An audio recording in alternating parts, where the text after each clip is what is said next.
first and foremost, before we go too far, obviously a huge thank you, as always, to our corporate partners and our partners, BASF, BMS, CAPS, Copart, Emacs, Integral, Enterprise Rent-A-Car, Innovation Group, Mercer, Nationwide Vehicle Recovery Assistance, S&G Response, and Sherwin-Williams, as well as our partners, Aztec, the Green Parts Specialists, Indasa, and Prasco UK. So the Data Jigsaw Part 2, if you like. So it's a bit of a return.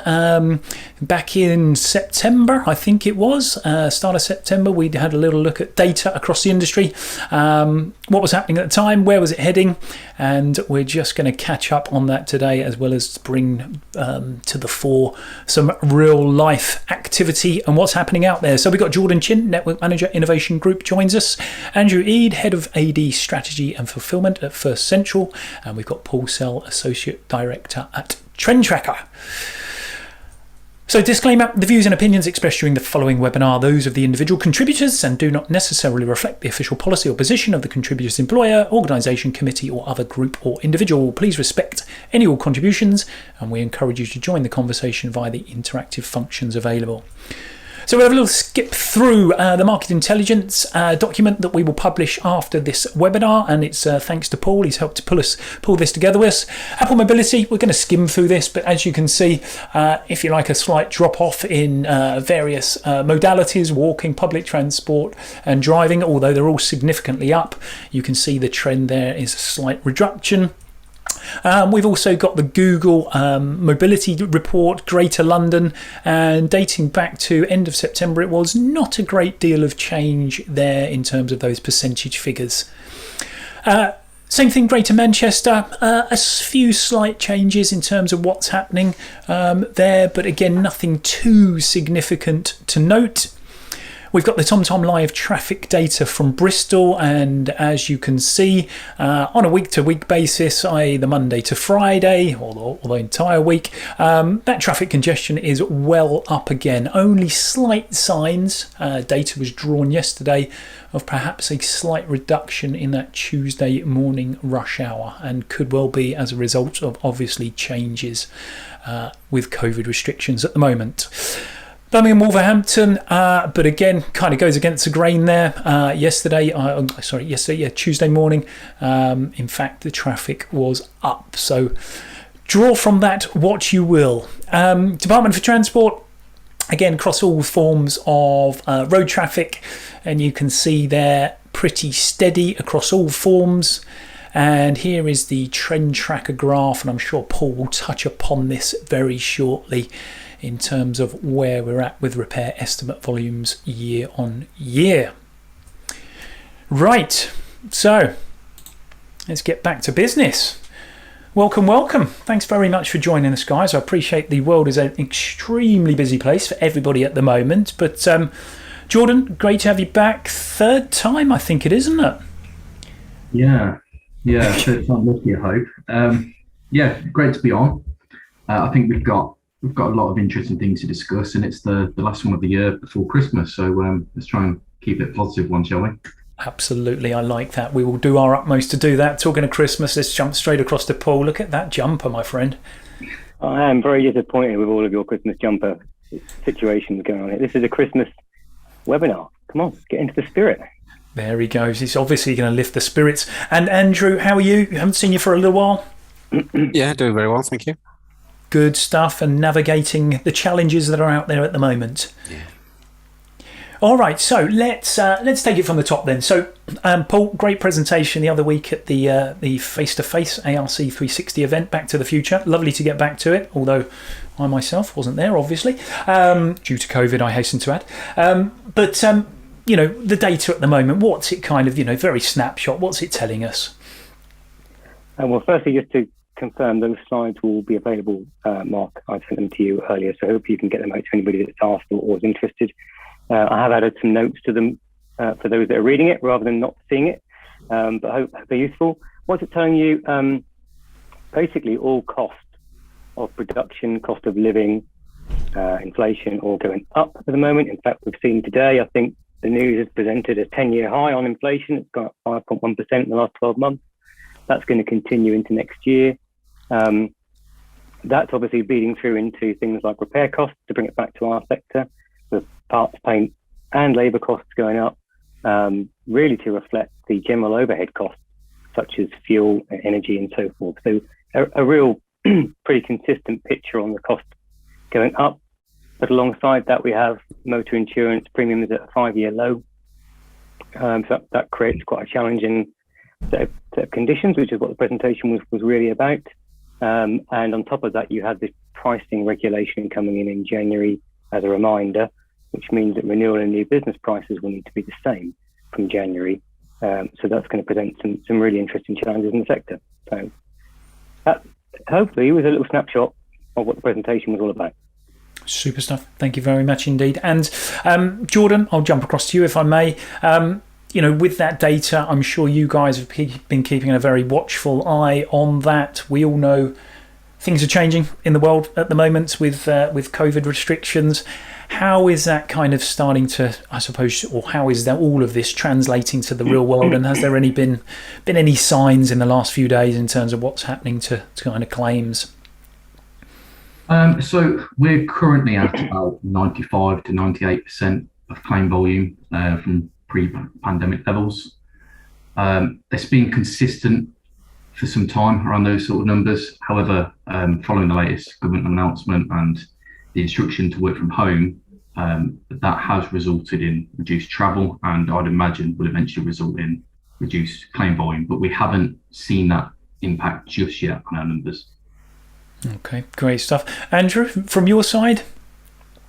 We've had the benefit of a huge growth over the past year. So to look at us from a volume point of view, we've actually increased. But to budget, we are similar to Jordan. We're about 92% of where we expected to be from a claims frequency point of view. And do you, dare I say it, again, crystal ball moment without going too in depth, because we'll come on to that, but, what are your thoughts, if you like, heading into the next few weeks? We spoke earlier, didn't we? We said, realistically, we've not really had a winter of any description at the moment, but, where do you see that sort of playing out at the moment, Andrew, with the various restrictions and things kicking in?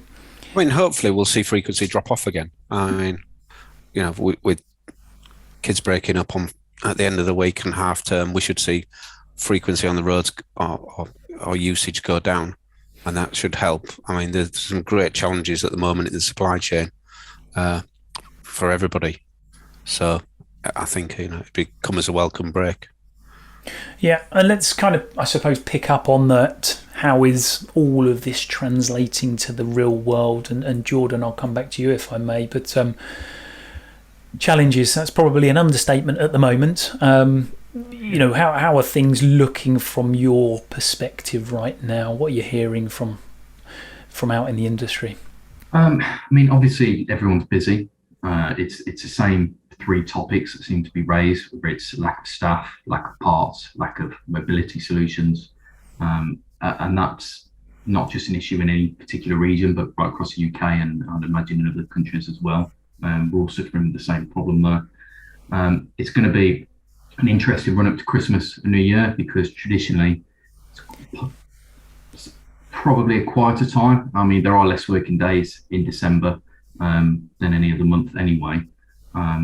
But that coupled with reduced staff and having to unfortunately allow them time off for Christmas means that it's going to be an even busier run up. And I think previously repairers would have used it as a time to catch up, as would we.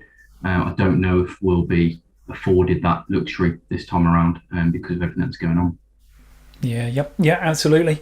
God, you're a taskmaster, not allowing people holidays. You crikey, but and Paul, I mean, from where you sit, obviously scanning the data on a day-to-day basis, revealing what you have in terms of where things have been moving toward. Do you think this will have major implications as we sort of currently go through hopefully a bit of a blip again with COVID? Yeah, I'd agree with what the guys have said. I think between 90 to 95% of 2019 is now where we are, and I think that's where we consistently are, as what was described as the new normal back at the start of this year. I think we are there now, as you've just shown, Mark. All the road data and road traffic use data is pretty consistent now. But I'd also agree with what was just said by Andrew. I think as you now go into the winter, normally severe weather means increased frequency, but I think because of the Omicron variant and the need for people to reduce travel, stay in, or etc., and work from home where they can, I think you're going to see a balancing out of obviously winter weather, but reduced travel. So I suspect we aren't going to see the kind of volumes we'd expect over December and January, maybe into February, and then it will start to pick back up again, touch wood, as we come into the new year. So maybe a bit of a drop, maybe into the 80s, and then back into 90 to 95 again in the new year would be my view. Okay, great stuff. And Andrew, I'll come to you next, if I may. But we obviously had a little chat this morning, and spoken to several body shops of various descriptions, kind of this week. From the major groups to the independents, and Jordan's already kind of touched upon the three key subjects out there at the moment, and capacity is a big challenge at the moment. And so how does that kind of sit with yourself at the moment, and how you're kind of navigating that challenge, if you like? It's quite difficult at the moment. We're having to obviously try and keep as many people mobile as we can, but we're seeing sort of increased booking in dates. I mean, some of them going as far forward into next year, into several months into next year for some of the mobile vehicles, and it's managing those customers' expectations and understanding where we've got. I mean, I think, prior to the pandemic, we knew we had a skills shortage. I think it's only added to that. We've seen repairers, capacity go up within some of the repairers.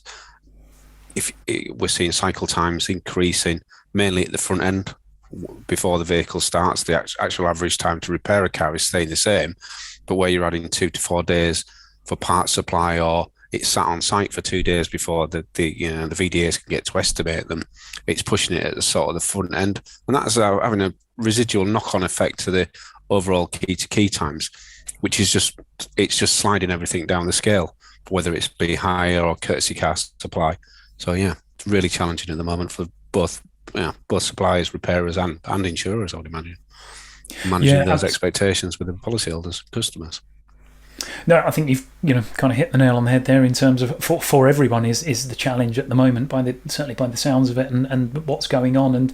And Jordan, I mean, I suppose key to what Andrew's just touched upon, and again, we had a little chat earlier, but that whole communication piece, we've said it many times before, but more so now than ever, perhaps, is the absolute key to all of this. Yeah, definitely. I mean, when I attended the ARC360 event at the Motor Museum, the one word I took away from that, the common phrase throughout that day, was collaboration. So I think regardless of whether you are a work provider, as much as I hate that term, or a repairer, you need to work together. So we need to understand repairers' issues. They need to understand the knock-on effects that has for our customers, our insurer clients.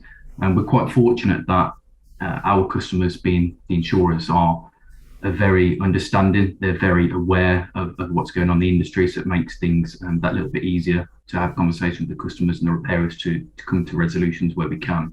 But it's certainly a very difficult period. I think the delays in parts, that's not going to go away. We've seen various announcements recently, Toyota being one, said they're actually going to be shutting more plants and halting production altogether.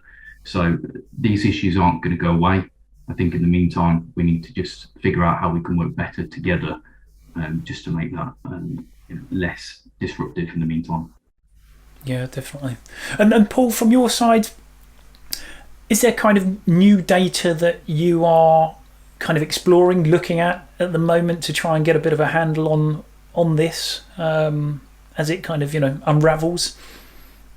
Well, we're looking at lots of different things. So when we do our monthly reports, we have sort of feeds in from repairer groups looking at key to key and cycle time. We obviously have the Paratex data on repair estimate volumes, etc. We're now looking at getting a feed on parts supply and parts use, as well as potentially green parts use. So you'll start to hope to get a more comprehensive picture where you can start to triangulate some of the views on where you think things are. So that's we're definitely looking at new ways to bring more parts of the data jigsaw together, excuse the pun, Mark. I was going back to that point there around capacity, though. A lot of what I've heard is that it isn't necessarily always around repairer capacity, it's around courtesy car capacity or mobility capacity, because of the fact there's 500,000 less new cars sold this year and suppressed car production. We all know about that. Used car values being so high. So I wonder actually during this next winter period, if customers do need to stay at home more due to the new variant and or are working from home more, whether they'd be prepared to be without a vehicle for a period of time, which actually means you can get their car in, repaired and out without the need to give them a courtesy car, perhaps, which maybe could be helpful for repair capacity over the next couple of months. Just as a thought, if the problem is actually mobility, maybe in the winter customers won't need a substitute car. Yeah, great thought. Jordan, Andrew, do either of you want to kind of pick up on that? Is there any thinking around different ways of doing things to manage it temporarily? Yeah, I totally agree. I mean, I think that's a good point to raise. That do you require mobility if you want your vehicle repairing? That's what I'm hearing from most of the repair network is the main reason they're going on hold is the courtesy car supply, not necessarily that they can't do the work. It is. You'd be able to have a priority queue, couldn't you? Those that don't need mobility getting their cars done quicker because they don't need it. Yeah. Paul's going to be charging us a fee very shortly. And Jordan, and from your side again, is that sort of something that you're trying to, again, based on that communication, I suppose it's getting to the actual root of what is the issue or what the challenge is, and then therefore you can affect it, I suppose.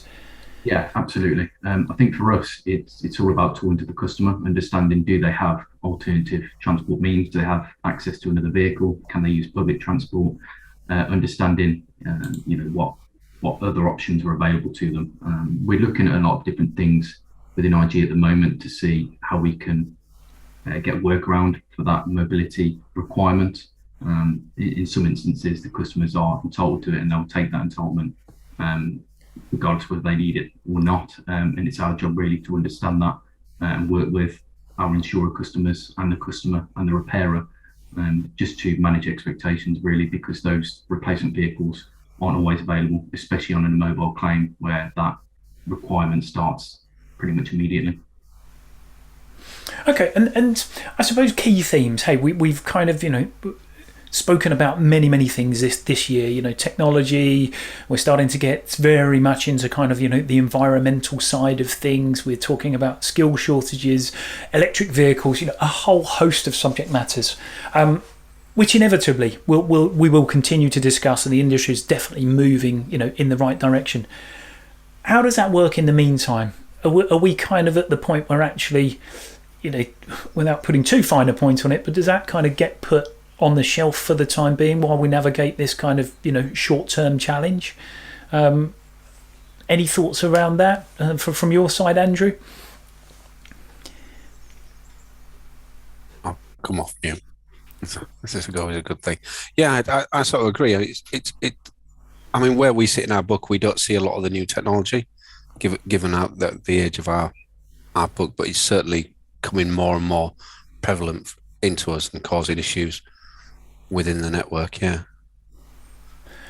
And Paul, do you think that will be, again, something that will kind of just go on hold for the meantime and will come back to us in due course?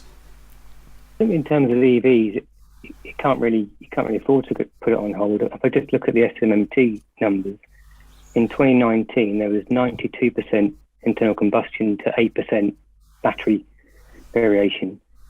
This year that's changed to 64 to 36 in favour of combustion engine. In 2023 it's going to be the other way round. So over 60% will be battery operated new car sales. So within a 4-year period, you're going from 8 to 60. Over 60% of new car sales will be battery operated vehicles. So you can't go on hold really, because it's electric vehicles are coming fast, which could actually make this mobility problem worse, by the way, because you're going to have electric vehicle customers that probably want an electric vehicle to as a courtesy vehicle, and obviously it's difficult to buy them at the moment. So I think that definitely is something that can't go on hold. I think in terms of the greater sort of environmental agenda, there are some things that are definitely worth looking at now, things like reducing your energy costs. That's something that would be worth looking at right now.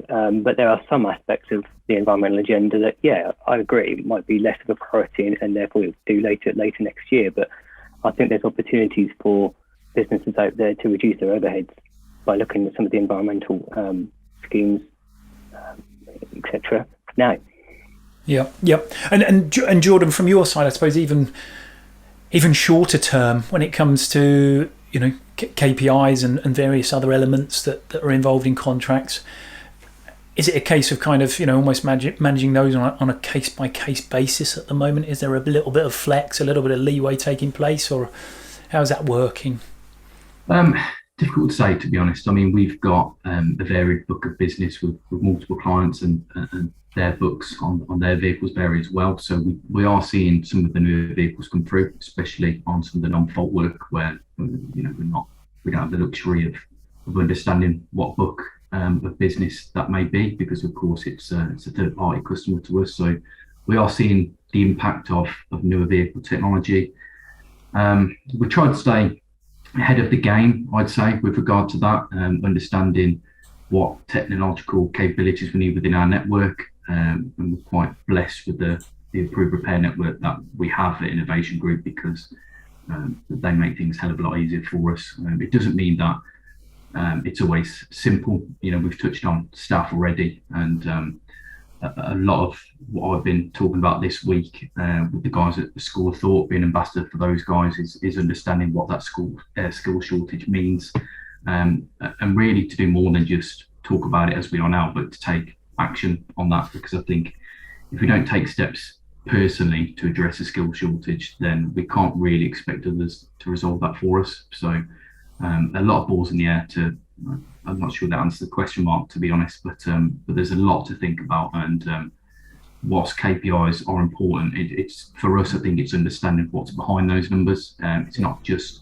as simple as a pass or a failure, but what's driving that, because you can't necessarily demand a vehicle is booked in within X number of days if that's not down to customer choice. We need to work with the customer and around the customer's needs, rather than necessarily being restricted to KPIs. Yeah, and links back nicely, doesn't it, with what you opened with, really, in that terms of that sort of collaboration, that communication, knowledge is power. All of these kind of things as an industry.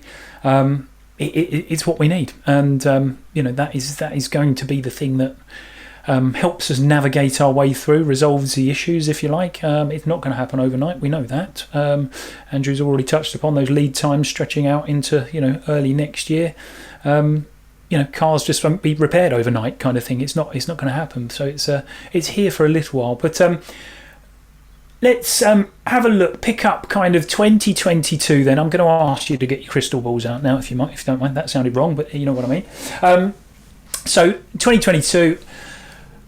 Hopefully, let's say, all being well, and I'm sure I said this the tail end of 2020 when we were looking at it, going into 2021, but all being well, the new year kicks off as per we expect, i.e. it's a fresh year, it's a fresh start, we roll into it. What's the kind of theme or sort of status feel of the year from where you sit, Jordan? What are we looking at, kind of thing?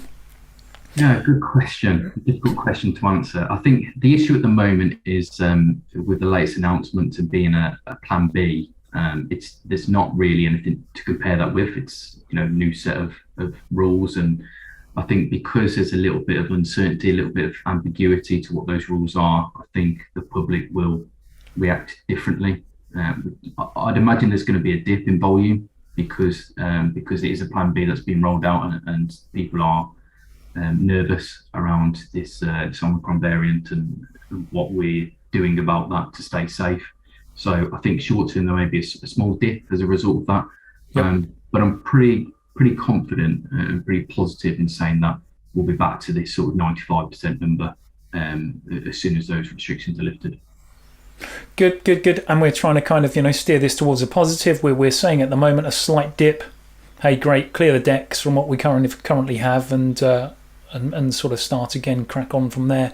Andrew, your take on, again, all things being equal, we go into 2022 and it's a sort of clean start, so to speak. I think it's going to be quite interesting. I suppose it depends how long Plan B lasts for, doesn't it? I think that it'd be great for it to just get back to some sort of normality. But I still think the issues that are stopping new car production aren't going away. Yep. The volumes aren't going to be there. So I think fundamentally we need to change a little bit in how we work collaboratively, as I said, as Jordan says, with our suppliers and the supply chain in order to be able to sort of deliver to our customers and understand their expectations, particularly from a mobility point of view, because it's, the amount of new vehicles being produced aren't going to be enough to satisfy demand, and we're seeing that now. And I think one of the interesting things that has come out of this year is if you look at some of sort of Glass's data where you can compare it to what's happening in Europe, the increase is up to nearly 30% on some of the used vehicle prices under 3 years old. Isn't happening in Europe. It's only happening in the UK, and that's quite a worrying thing to be sort of sat in at the minute. So we've got you've got claims inflation happening that you can't control from a total loss side, and I suppose that's that there are going to be the sort of challenges going forward is how you supply mobility, how you deal with inflation and where you've got no control over it from that point of view. And then the interesting side of it, I suppose, is that, as Paul alluded to, is the change in retail pricing next year. Yeah. I think there's some insurers may have been doing a bit of a land grab prior to Christmas in order to secure a bit of volume or policyholders, and we'll see what happens early next year. I was going to say we'll take that one over to a completely different webinar. I think that's a can of worms there. But and Paul, I mean, from where you sit, looking at the data, looking at the numbers, again, difficult to say right now, obviously where we are. But what would your kind of predictions be? Should there be a level playing field, so to speak? I think, as we said earlier, assuming a level playing field, I think we are pretty much where we knew we would end up, which is 90 to 95% of pre-pandemic. Looking back, we came into this year in January with 104,000 repairs, and chances are we're going to be coming into January 2022 with more than that, which is great. That was only at about 55% of 2019, so we're in a much better place than we were at the start of this year. But obviously we don't know what's going to happen with this latest variant. But I would suggest, level playing field, we're on 90 to 95 now as a continual. I think you're right. The claims costs, I noticed Willis Towers Watson today quoting 6% inflation on claims costs, 8% on accidental damage, which is bang on exactly what we said a few months ago. So I think that's going to continue to be a trend to watch. But almost everything really in the sort of macro environment is changing, isn't it? Whether that's technology in the cars or inflation or living or cost of production or skills shortage, all the things we just touched on. I don't think anything really is particularly stable right now, and everything's changing. So it's quite an exciting place to be, but also quite a challenging one as we come into 2022, I think. Super stuff. I thought you were going to break into a Take That song. Everything changes. Nearly. No, luckily you held back from that one. I did. Getting truly in the Christmas spirit. Right, well, superb. Thank you so much, everybody, for joining us. A great roundup there as well from you guys. So just want to say a huge thank you, as always, to our corporate partners, BASF, BMS, CAPS, Copart, Emacs, Integral, Enterprise Rent-A-Car, Innovation Group, Merca, Nationwide Vehicle Recovery Assistance, S&G Response, and Sherwin-Williams, as well as our partners, Aztec, the Green Part Specialists in DARSA and Prasco. We're already set. We're looking ahead. 26th of January is our next WebinARC, and we're looking at sustainability across the industry and the multiple things that means too, the multiple parties within the industry. Many things to different people at the moment. So we're going to take a look at that and see if we can sort of find out what sustainability means across the sector. sector to those individuals involved. A huge thank you, Jordan. Thank you so much for joining us. Really appreciate your time. Same with you, Andrew. Thank you so much for your time today. And likewise, Paul. Thank you, and great jumper as well. And we'll be sending out the market intelligence. We'll be sending out Paul's presentation from last week's ARC360, from the ARC360 event. To those who attended, anyone else wants it, just drop me a line. Huge thank you for joining us. Everybody who's tuned in, drop us a message in the chat if you can. And we look forward to catching up with you all in the new year. And in the meantime, wishing you a very Merry Christmas. And here's to super successful, productive 2022 when we get there. Take care, all. See you soon. Happy Christmas, everyone. Bye-bye. Bye.